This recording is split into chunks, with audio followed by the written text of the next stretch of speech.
नमस्कार मित्रांनो, मराठी बोली या चॅनलमध्ये तुम्हा सगळ्यांचं स्वागत आहे। तर आज आपण आनंदी या मालिकेचा आजचा 29 जुलैचा भाग खूपच जबरदस्त आणि धमाकेदार झालेला बघणार आहोत। कारण इथे मालक साहेबांनी आनंदीच्या सँडलचे हील तोडून फेकत आनंदीचं जिंकलं मन, तर विद्याधरचा फसला डाव आणि इकडे मुंबईला आरती अडकली मोठ्या संकटात। तर हे सगळं आपल्याला आज बघायला मिळणार आहे, त्यामुळे व्हिडिओ शेवटपर्यंत नक्कीच बघा। तर आजच्या भागामध्ये सुरुवातीलाच इथे मालक साहेबांनी खडूस रागीट आणि कटकारस्थानी शिल्पाची घरातनं हकलपट्टी केलेली असते। रागाच्या भरात आता शिल्पा लगेच घर सोडून निघालेली असते। हे सगळं आता माईंनी आनंदीला कळवलेलं असतं। आनंदीला धक्का बसतो। माई शिल्पाताई माझ्या बरोबर असं वागल्या म्हणून मालक साहेबांनी त्यांना एवढी मोठी शिक्षा का द्यावी? हे बघा, मला कळतंय की शिल्पाताईंनी हे जे काही केली ना वर्तणूक माझ्या बरोबर ती चुकीची आहे, पण त्यासाठी घर सोडून जाणं ही खूप मोठी शिक्षा आहे माई। नाही नाही नाही, शिल्पाताईंचं आणि मालक साहेबांचं किती प्रेम आहे आणि मी त्यांना असं एकमेकांपासून दूर होऊ देणार नाहीये। माई मालक साहेब कुठे मला सांगा बरं, मी लवकर तिकडे जाते आणि मालक साहेबांशी बोलते। मला राहणार नाहीये, माझ्यामुळे शिल्पाताई या घरातनं का निघून जाव्यात? हे बघा, मला लवकरात लवकर मालक साहेबांबरोबर बोलावं लागेल। माई सांगा ना, मी जाते लगेच। आनंदी उठते त्याच वेळेस माई म्हणू लागतं, थांब आनंदी, तू असं काहीही करणार नाहीये। त्यावर आनंदी म्हणू लागते, माई पण का? त्यावर माई म्हणू लागतात, युगंधर येतो। अगं, तू जर त्याच्याशी या विषयावरती तिथे बोलायला गेली तर तो काय म्हणेल माहितीये? तुला घरातल्या सगळ्या गोष्टी कोणी सांगितल्या? तुला कसं कळलं की मी शिल्पाताईला घरातनं बाहेर काढलं? हे बघ, युगंधर खूप चतुर आणि हुशार आहे, तो लगेच आपल्याला पकडेल। आपण हे सगळं स्पाय कॅमेरा वगैरे केलंय आणि तुझं सत्य त्याच्या समोर यायला जराही वेळ लागणार नाही आनंदी, त्यामुळे प्लीज असा वेडेपणा करू नको। हे बघ, युगंधरने जे केलंय ते चांगलंच केलंय। शिल्पाची वागणूक बदलण्यासाठी हाच योग्य मार्ग आहे, त्यामुळे प्लीज आनंदी तू शांत बैस बरं आणि आता मस्त सोहळ्याचा आनंद घे। आता तुला ठीक वाटतंय ना? नाही म्हणजे इतक्या वेळ तू त्या कपड्यामध्ये कम्फर्टेबल नव्हती, पण आता युगंधरने तुझ्या खांद्यावरती जी शाल टाकली ना, त्यामुळे अगदी छान दिसतेस तू। आता तुला बरं वाटत असेल की नाही आनंदी? त्यावर आनंदी म्हणू लागते, माई मालक साहेबांनी ना खरंच ती शाल दिली ना, मला खूप भारी वाटतंय। ती शाल नाही, असं वेगळंच काहीतरी आवरण आल्यासारखं वाटतंय। आधी ना मला असं कसं तरी होत होतं, पण आता एकदम रिलॅक्स वाटतंय। पण माई, अजून एक प्रॉब्लेम आहे, मला ना लय त्रास होतोय पायांना। त्यावर माई म्हणू लागतात, आनंदी अगं अजून कुठला त्रास होतोय तुला? तेव्हा लगेच आनंदी म्हणू लागते, माई मला या अशा हिल्सच्या सँडलची कधीच सवय नाही हो। मी एवढ्या उंच टाचेच्या चपला कधीच घातल्या नाही। मला या सँडलनी 2 पावलं चालणे मुश्किल झालंय हो। इतक्या वेळ मी कसं तरी चालून बघितलं, नाही म्हणजे दम धरलाय मी, पण आता ना माझ्या पायाच्या नसा बंद पडल्या की काय असं वाटायला लागले हो माई। मला भीती वाटते हो, कदाचित मी अडखडले पडले सगळ्यांसमोर, उगाच माझ्यामुळे मालक साहेबांची नाचक्की व्हायला नको। कसं आहे ना, मला या सगळ्याची सवय नाही ना, म्हणून मला खूप त्रास होतोय माई। आता आनंदीचं आणि माईचं हे बोलणं चालू असतं, त्याच वेळेस आता लगेच मालक साहेब तिथे पोहोचतात। आता मालक साहेब लगेच आनंदीकडे बघताच म्हणू लागतात, आनंदी कुणाशी बोलायली तू? आता आनंदीला माई बापूला धक्का बसतो। अरे देवा, आता काय करायचं? आता आपण पकडले जाणार? त्याच वेळेस मालक साहेब म्हणू लागतात, आनंदी कुणाशी बोलायली तू? त्याच वेळेस आनंदी एक नाही दोन नाही गप्प। तर इकडे मित्रांनो, मुंबईला आता पृथ्वी आणि आरती दोघेही मीटिंग करून आपल्या रूमवरती आलेले असतात।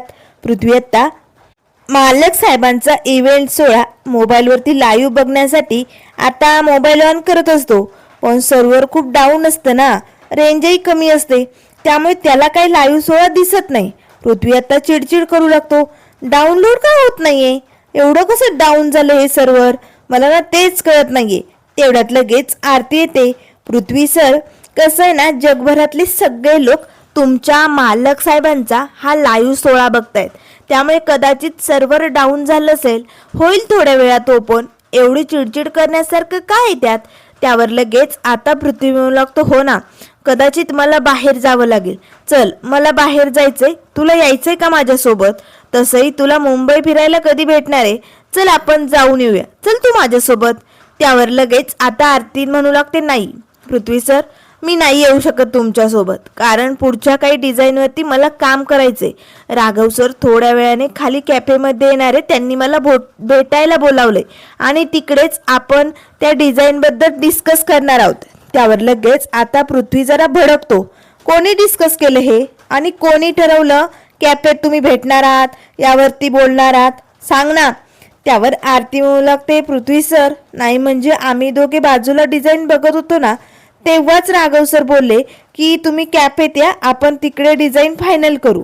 त्यावर लगेच पृथ्वी म्हणू लागतो, गरज नाहीये, हे बघ कंपनीचा ओनर मी आहे, तू डिझायनर आहे आरती, एवढं लक्षात ठेव. त्यावर आरती म्हणू लागते, पृथ्वी सर, पण जर मोठी ऑर्डर भेटत असेल तर फायदा आपल्या कंपनीचाच आहे की नाही? मग आपण फायद्याच्या गोष्टी करायला काय हरकत आहे? आपण दाखवूया की त्यांना पुढच्या डिझाईन, ते लवकरात लवकर ऑर्डर घेतील. त्यावर पृथ्वी म्हणू लागतो, हे बघ आरती, आपण ज्या कामासाठी आलो होतो ते काम झालंय, आपली मोठी ऑर्डर घेतली गेली, अजून आपल्याला या अशा फालतू लोकांच्या ऑर्डर नको आहेत. त्यावर आरती म्हणू लागते, पृथ्वी सर, पण हा आपल्या कंपनीचा एक मोठा फायदा असणार आहे.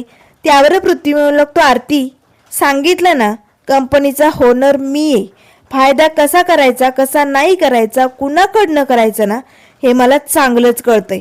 त्यामुळे तुला त्या राघवला भेटायला जायची काहीही गरज नाहीये, लक्षात ठेव, ऐक माझं.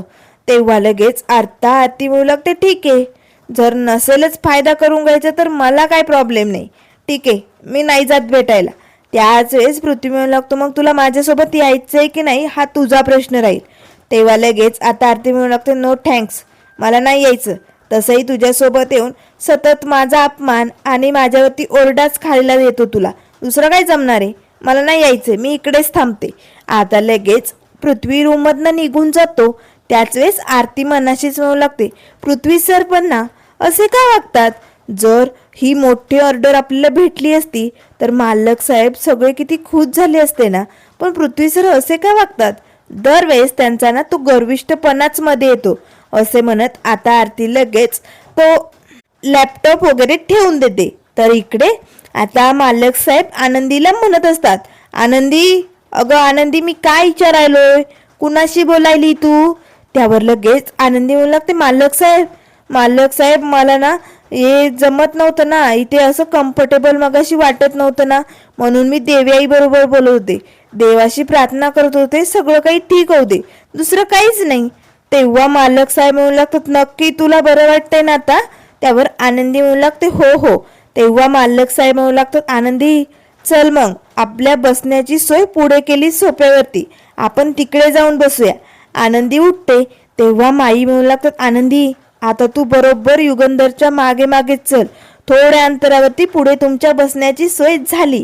आता लगेच आनंदी मालक साहेबांच्या मागे निघालेली असते, पण त्या क्षणाला तिचे जे उंच टाचेचे हिल असतात ना, ते आता सँडलचे हिल तुटून जातात. आनंदी धपकन खाली पडणार. ते सगळे पाहुणे मंडळी, मीडियावाले आता आनंदीकडे बघत असतात. त्या क्षणाला मालक साहेबांनी पटकन आपल्या पत्नीला म्हणजेच आनंदीला घट्ट मिठीत पकडलेलं असतं. सगळेजण आता मालक साहेबांकडे आणि आनंदीकडे बघू लागतात. तर मित्रांनो, इथे हा सीन अगदी अप्रतिम दाखवलेला आहे, खूपच मस्त. मालक साहेब एकटक आनंदीच्या चेहऱ्याकडे बघत असतात. विद्याधरला तर मोठा धक्का बसतो, हे सगळं काय चालू आपल्या समोर? यांची लव्ह स्टोरी चालू झाली की काय, असं या विद्याधरला वाटू लागतं. विद्याधर खूप भडकतो. तर इकडे घरी माई आणि बापू मात्र लय खुश होतात. युगंधरने सावरला, आनंदीला भारी सावरलं असे म्हणत दोघांनाही खूप हसायला येतं. त्याच वेळेस आता सगळे मीडियावाले मालक साहेबांचे आणि आनंदीचे फोटो काढू लागतात.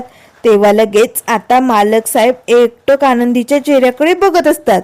तर त्यानंतर इकडे आता मुंबईला आरती मोबाईल हातात घेते आणि राघवला कॉल करते. राघव सर, हे बघा, मी तुम्हाला कॅफेत भेटायला नाही येऊ शकत. कसं आहे ना, पृथ्वी सरांनी साफ नकार दिलाय, त्यांना ही ऑर्डर नकोय, त्यामुळे डिझाईन दाखवूनही आपण काय करणार? त्यापेक्षा मी नाही येत, सॉरी मला माफ करा.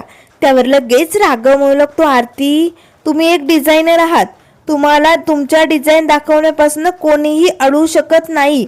आणि हे बघा, राहिला प्रश्न पृथ्वी सरांचा, मी त्यांच्याशी बोलतो, मी त्यांना बरोबर समजावतो, मी त्यांच्याशी बोलणं करतो, तोपर्यंत तुम्ही या खाली, आपण मस्त बोलूया आणि भेटूया, डिस्कशन करूया, या पटकन. आता आरती फोन बंद करते. खरंच राघव सर किती काय काय करतात ना ही ऑर्डर घेण्यासाठी, पण हा पृथ्वी पण ना असा काय वागतो गरिष्ठपणे ना, तेच कळत नाही.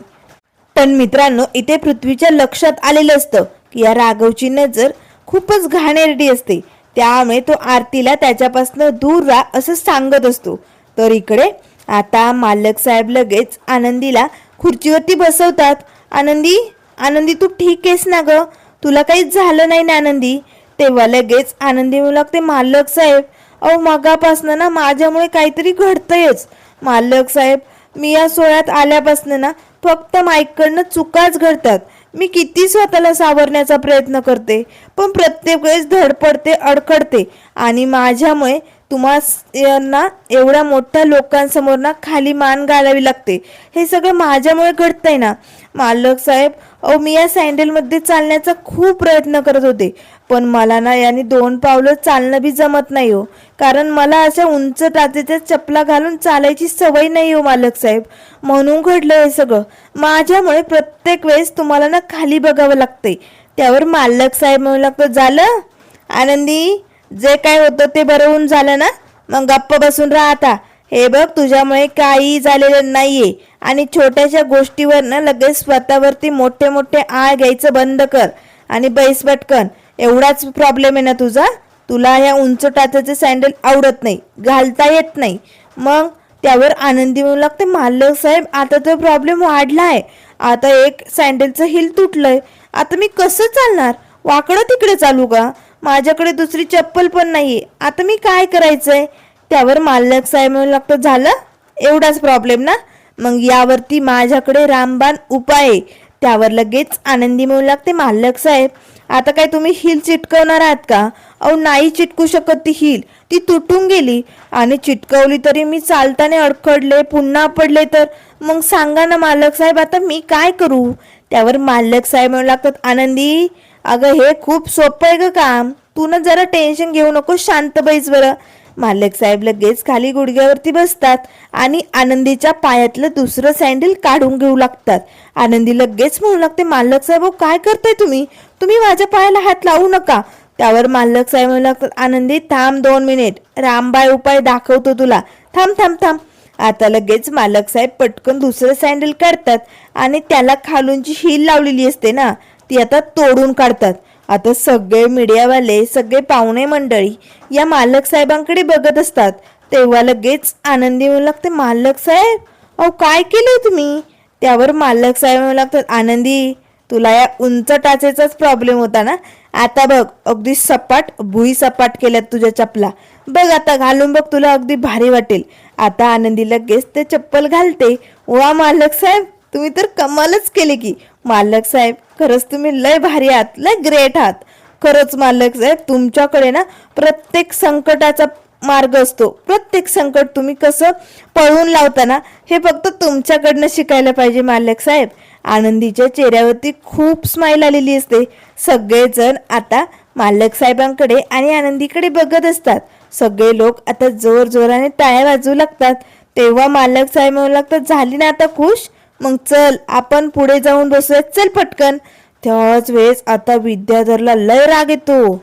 बास, लय झालं, या निंबाळकरांच्या या ग्रेट हजबंडचं कौतुक लय झालं युगंधर निंबाळकर, पण आता मी असा घाव घालणार आहे ना आनंदी, तू तर कुठे तोंड दाखवण्याच्या लायकीची सुद्धा उरणार नाही, आणि या युगंधरची अशी नाचक्की करणार आहे ना, उद्या कुठे मान वर करून चालायची हिंमत नसणार याच्यात, असा घाव घालणारे, असं आता या विद्याधरने ठरवलेलं असतं. तर त्यानंतर इकडे आता मुंबईला आरती रूम मध्ये एकटीच असते. रात्रीची वेळ झालेली असते, अजून पृथ्वी काही घरी आलेला नसतो. तेव्हा लगेच आता रूमचा दरवाजाची बेल वाजते. आरती लगेच लॅपटॉप बाजूला ठेवते. चला आले असतील गर्विष्ठ पृथ्वी सर, किती उशीर झाला, पण मी त्यांना सांगणार आहे मी कॅफेत त्या सरांना भेटायला गेलेले नाहीये. मी ऑकला गेले होते बाहेर, एवढं नक्की सांगेल. त्याच वेळेस आता आरती पटकन रूमचा दरवाजा उघडते. तर आता रूमच्या दरवाज्यात उभा असणारा राघव सरांना बघून आरतीला धक्का बसतो. राघव सर, तुम्ही इकडे? त्यावर लगेच राघव म्हणू लागतो, आरती मी खालीच बसलो होतो, कॉफी पित होतो. पण कसं आहे ना, खाली प्रेस कंट्रोलचं काम चालू आहे ना, आणि मला त्याची ॲलर्जी आहे, मला त्रास व्हायला लागला. आणि मग तिकडे खाली तुमच्या रूमचा नंबर भेटला, म्हणून मग तुमच्याकडे आलोय. मी येऊ शकतो ना आतमध्ये? नो प्रॉब्लेम ना? त्यावर आरती म्हणू लागते, ठीक आहे राघव सर, तुम्ही या आतमध्ये. राघवने हातात आता 2 कॉफी आणलेले असतात. त्याच वेळेस आता आरती पटकन दरवाजा बंद करते. राघवची घाणेरडी नजर सारखी आरतीवरती असते. तेव्हा लगेच राघव म्हणू लागतो, प्लीज आरती, तुम्ही मला पुढच्या न्यू डिझाईन दाखवाल का? आता आरती सोफ्यावरती बसते. चालेल ना सर, बसा तुम्ही. आता पृथ्वी बाजूच्या खुर्चीवरती बसतो. राघव बाजूच्या खुर्चीवरती बसतो आणि डिझाईन बघत असतो. आता हळूच तो खुर्चीवरनं उठतो आणि लगेच आरती शेजारी सोफ्यावरती बसतो. आता आरती राघवला डिझाईन दाखवत असते. त्याच वेळेस आता लगेच आरती बारीक डिझाईनची कशी डिझाईन कोरली जाते हे सगळं महत्त्व या राघवला सांगत असतानाच राघव पटकन तिचा हात पकडतो. थांबा ना मिस आरती, मी सांगू का कुठली डिझाईन छान आहे? आता आरती पटकन त्याच्या हातातनं आपला हात हिसकावते. आरतीला जरा या राघववरती डाऊट येतो, पण आता आरती या राघवच्या संकटात कशी अडकणार, पृथ्वी तिला कसं वाचवणार, हे मित्रांनो आपल्याला लवकरच बघायला मिळेल. तर इकडे आता मालक साहेब आणि आनंदी सोप्यावरती मस्त आरामात बसून हा सोहळा बघत असतात. सोहळ्याच्या कार्यक्रमाला सुरुवात झालेली असते. त्याच वेळेस आता लगेच हा विद्याधर मालक साहेबांची नाचक्की करण्यासाठी मोठं प्लॅनिंग करायला सुरुवात करतो. विद्याधर लगेच आता जे मीडियावाले असतात ना त्यांच्या जवळ येतो आणि त्या मॅडमला आता आपल्या खिशातनं एक मोठी पैशांची गड्डी काढतो आणि लगेच आता त्या मॅडमच्या हातात देतो. मॅडम, तुम्हाला आता काम करायचंय बरं का. आता विद्याधरने काय करायचं काय नाही हे सगळं या मीडियावाल्यांना सांगितलेलं असतं. तेव्हा आता ते मीडियावालेही पैसे भेटतात, म्हणून आता विद्याधरचं ऐकायला तयार होतात. तर त्याच वेळेस आता मालक साहेब आणि आनंदी सोहळ्याचा आनंद घेत असतानाच लगेच त्या मॅडम आणि एक मुलगा त्यांच्यासोबत येतो आणि म्हणू लागतो, please Yugandhar Nimbalkar sir, please आम्हाला तुमची मुलाखत घ्यायची, 2 मिनिटं याल का इकडे? तेव्हा मालक साहेब म्हणू लागतात, ठीक आहे येतो की मी. मालक साहेब लगेच आनंदीला म्हणू लागतात, आनंदी अगं मला शुभेच्छा दे ना. अगं मीडियासमोर बोलायला जायचंय मला, तिकडे लाख प्रश्न विचारले जातात बरं का, मग मला शुभेच्छांची गरज आहे. तू शुभेच्छा नाही देणार का मला? त्यावर आनंदी म्हणू लागते, मालक साहेब तुम्हाला शुभेच्छांची कुठे गरज आहे? संकटांना कसं पळून लावायचं हे तुमच्याकडनं शिकायला भेटतं आणि तुम्ही कशाला घाबरणार आहात? पण तरीही तुम्हाला शुभेच्छा. आता मालक साहेब उठतात आणि लगेच मीडियावाल्यांसमोर येऊन उभी राहतात. तेव्हा लगेच आता त्यातले सगळे असे मालक साहेबांवरती तुटून पडतात. नको नको ते प्रश्न विचारायला सुरुवात करतात. मालक साहेब, एवढ्या मोठ्या उद्योजकापर्यंत तुम्ही पोचलात, तुम्हाला कसं वाटतंय? तुम्ही पुढच्या पिढीसाठी काय सांगाल? त्यांना काय शिकवण द्याल? त्यावर मालक साहेब म्हणू लागतात, हे बघा आता मला एवढा मोठा सोहळ्यात पुरस्कार भेटलाय खरा, पण जिद्द सोडायची नाही. माणसाच्या मनात जर काही करण्याची ठामपणे जिद्द असेल ना तर माणूस कुठल्याही यशापर्यंत नक्कीच पोचतो. आणि मी पुढच्या पिढीलाही हेच सांगेल, मनापासनं जिद्द ठेवून काम करायचं, सगळं काही आपल्या मनासारखंच घडतं. त्यावर लगेच आता मीडियावाले म्हणू लागतात, सर पण तुम्ही एवढी उंची गाठली, एवढ्या भरारीवरती गेलात आणि आता तर ग्लोबल आयकॉन झालात, तुम्हाला आता कसं वाटतंय? मालक साहेब आता सगळ्या प्रश्नांची उत्तरं देत असतात. त्याच वेळेस आता विद्याधर लगेच आता ज्या मॅडमला पैसे दिलेले असतात तिला खुणावतो. तेव्हा लगेच ती आता विद्याधरला हो असं म्हणू लागते. तर आता लगेच ज्या माणसांना पैसे दिलेले असतात ते मीडियावाले समोर येतात. सर एक्सक्यूज मी, प्लीज आम्हाला तुमच्याकडनं काही आन्सर हवीत. म्हणजे कसं आहे ना, आमचा एक चॅनल आहे आणि त्यावरती तुम्हाला इंग्लिशमधनंच उत्तरं द्यावी लागतील. आता लगेच ते मीडियावाले मालक साहेबांना इंग्लिशमधनं प्रश्न विचारायला सुरुवात करतात. त्याच वेळेस आता मालक साहेबांचा चेहरा पडतो, कारण मालक साहेब शिकलेले नसतात ना आणि इंग्लिश तर त्यांना अजिबातच जमत नाही. त्याच वेळेस इकडे माई बापूंना तर धक्का बसतो, कारण या मीडियावाल्यांनी हे सगळं मुद्दामून केलंय. आता युगंधर शिकलेला नाहीये, तो कशी उत्तर देणार? अरे देवा, हे सगळं काय होतंय? त्याच वेळेस आता विद्याधर उठून आता या युगंधर मालकांकडे बघत असतो. युगंधर निंबाळकर इतक्या वेळ लय खुश होता, लय उड्या मारत होता ना, आता बघ, आता अशी नाचक्की होणार आहे ना. अंगठे बहादूर युगंधर निंबाळकर यांची उद्या सगळीकडे चर्चा होणार, सगळीकडे नाचक्की होणार, लय मजा येणार, असे आता हा विद्याधर मनाशीच म्हणू लागतो. त्याच वेळेस आता आनंदी म्हणू लागते, माई माई अहो काय झालंय, तुम्ही कसल्या टेन्शन मध्ये आहात, माई सांगाल का? त्यावर माई म्हणू लागतात, आनंदी अगं युगंधर युगंधर प्रश्नांची उत्तर नाही देऊ शकत.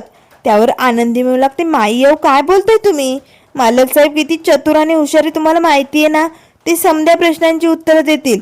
त्यावर माई म्हणू लागतात, नाही ग आनंदी, अगं आनंदी युगंधर शिकलेला नाहीये, त्याला इंग्लिश अजिबात येत नाही आणि या लोकांनी मुद्दाम त्याला इंग्लिशमध्ये प्रश्न विचारायला सुरुवात केली. आता तो कसं सामोरं जाणार? मीडिया समोर युगंधरची फक्त वाह वाह आणि कौतुकच व्हायला पाहिजे होतं, कारण त्याचा हा मोठा पुरस्कार सोहळा आहे ना ग. आणि जर लोकांना त्यात कळलं की युगंधर निंबाळकर अंगठे बहादूर आहे, तो शिकलेला नाहीये, त्याला इंग्लिश येत नाही, तर उद्या सगळीकडे जगात हीच बातमी प्रसरेल आणि मग युगंधरची मानहानी होईल ग. आपल्याला असं नाही होऊ द्यायचे आनंदी, पण आता काय करणार आपण?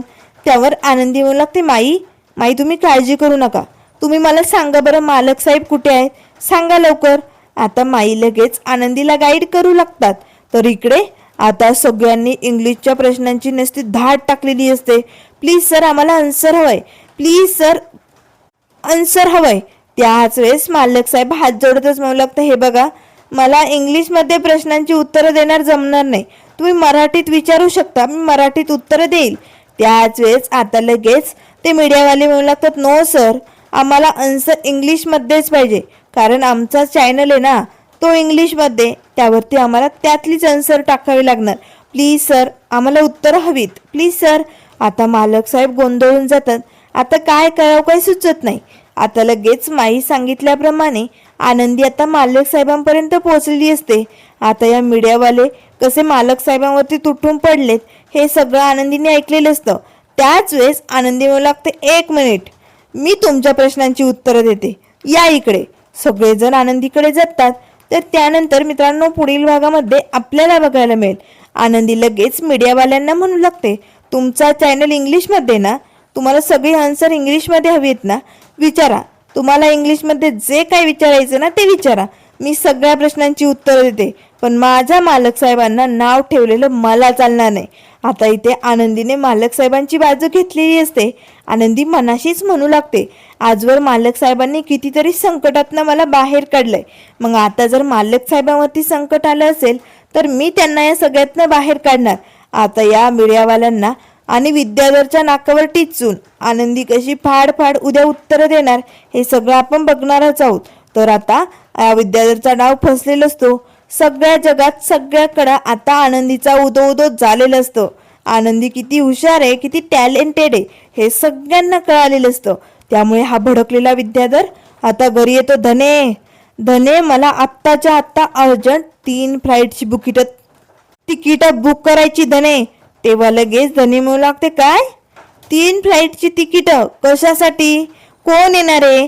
त्यावर लगेच आता विद्याधर म्हणू लागतो, त्या आनंदीला काय वाटलं, तिला उड्या मारायला लागली, पण आता मी अशा लोकांना इथे बोलावणार आहे ना, त्यामुळे या घरात आनंदीचं अस्तित्व जळून खाक होणार. आता हा विद्याधर आणखी कुणाला घरात आणणार, पुढे काय काय होणार हे सगळं आपल्याला बघायला मिळेल. तर इकडे मुंबईला पृथ्वी आता आरतीला त्या राघवच्या तावडीतनं कसं वाचवणार हे बघणंही खूपच जबरदस्त असणार आहे. त्यामुळे मित्रांनो अशाच मालिकेंच्या अपडेट पाहण्यासाठी चॅनलला लाईक करा, सबस्क्राईब करा. व्हिडिओ पाहिल्याबद्दल धन्यवाद.